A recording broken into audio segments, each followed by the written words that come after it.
So, how does a 40-year strategy to contain a rival power not only fail, but end in open warfare? Today, we're going to unpack the analysis of how decades of sanctions and shadow wars culminated in the catastrophe of February 2026. It's a story that really tells us a lot about the limits of power.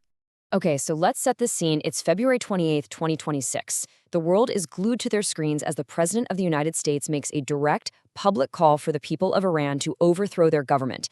I mean, this is a huge escalation, turning decades of what was basically shadowboxing into a direct, head-on confrontation. And while that's happening, on the ground in Tehran, it is absolute chaos. Reports are flooding in describing a series of huge blasts rattling the capital. One of them apparently struck near the very heart of the regime, the offices of Supreme Leader Ayatollah Ali Khamenei. Airspace across the entire region is shutting down. Iran is vowing a crushing retaliation. You can feel it. The whole Middle East is right on the brink.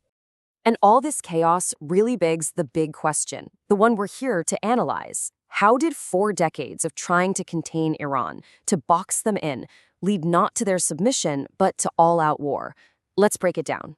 All right, let's dive into this, because to really get what's happening in 2026, we have to go back. The story of this conflict really kicks off in 1979 with the Iranian Revolution. That's the moment that completely severed Iran's ties with the United States, and, well, it set the stage for a standoff that would last for decades. For decades, the main U.S. game plan was this idea of containment.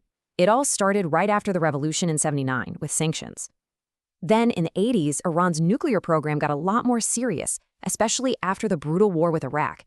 Now, there was this brief moment, a glimpse of a different path in 2015 with the nuclear deal, the JCPOA.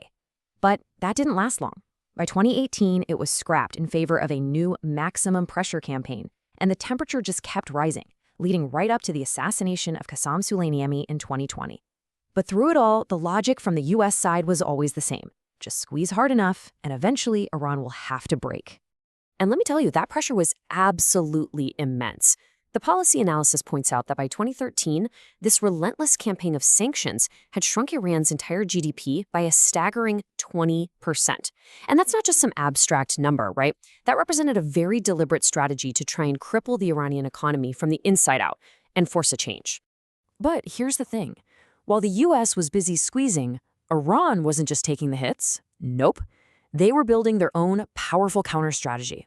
I mean, if you can't match your opponent's military might head-on, what do? You change the rules of the game. You go for asymmetric defense. And the centerpiece of their whole playbook is what they call the axis of resistance. You've probably heard the term.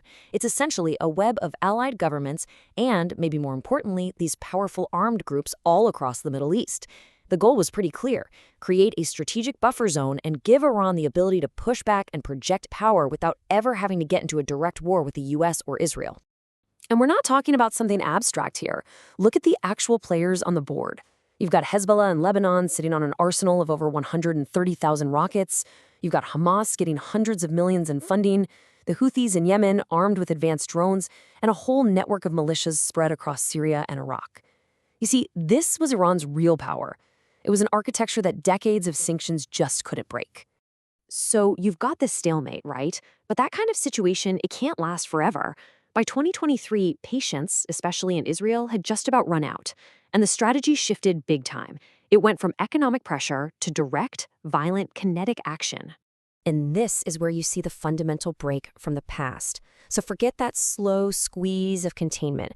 The new Israeli-led strategy was kinetic deconstruction, which is, let's be honest, a very fancy term for violently dismantling Iran's network piece by piece. We're talking airstrikes, targeted assassinations of commanders, and direct attacks on their proxies. And for a while, between 2023 and 2025, it really seemed like it was working, seriously damaging Iran's assets across the region. The real turning point, according to this analysis, was the collapse of Bashar al-Assad's regime in Syria in late 2024. For the people pushing this new kinetic strategy, this was it. This was their proof of concept. They had managed to take out a key cornerstone of Iran's influence in the region, and it emboldened them. It made them believe the entire structure could be brought down in the same way. But here's the catch. This whole aggressive strategy, both the old containment idea and this new kinetic push, it was all built on one massive gamble. It rested on one critical and as it turns out, deeply flawed assumption about the Iranian regime itself. So here it is, the heart of the miscalculation. Washington and Tel Aviv were basically betting that if they just pushed hard enough, the regime would just crumble from the inside. They figured the Iranian people would rise up and that some new government was just waiting in the wings to take over. But the analysis we're looking at shows they just completely and fundamentally misread the situation inside Iran. The analysis paints this picture of a really fractured opposition. Look, it's not like people were happy. There was tons of discontent. But who would take over? You had exiled monarchists, really controversial groups like the MEK, various local movements, and these decentralized protest networks. But there was no unified leader, no single organization ready to step in and govern. So the regime's real strength, it wasn't that it was popular, it was that there was simply no real alternative. And that brings us full circle, right back to where we started. Those explosions over Tehran in February 2026. But now, with all this context, hopefully we can see those events in a completely different light. Because what this analysis argues is that those direct attacks weren't some kind of confident finishing blow. No, they were an act of strategic exhaustion. After decades of sanctions failed to break the regime, and after that final kinetic push failed to spark an internal collapse, this was the last option left on the table. It was a strategy born not from a position of strength, but from the simple fact that every other strategy had failed. And so that leaves us with this one pretty sobering question. The events of 2026, they weren't the triumphant end of some successful campaign. They were the chaotic, violent collapse of a 4-decade-long policy. And the analysis really forces us to ask, what comes next when a grand strategy ends not with a victory parade, but simply with the admission of exhaustion?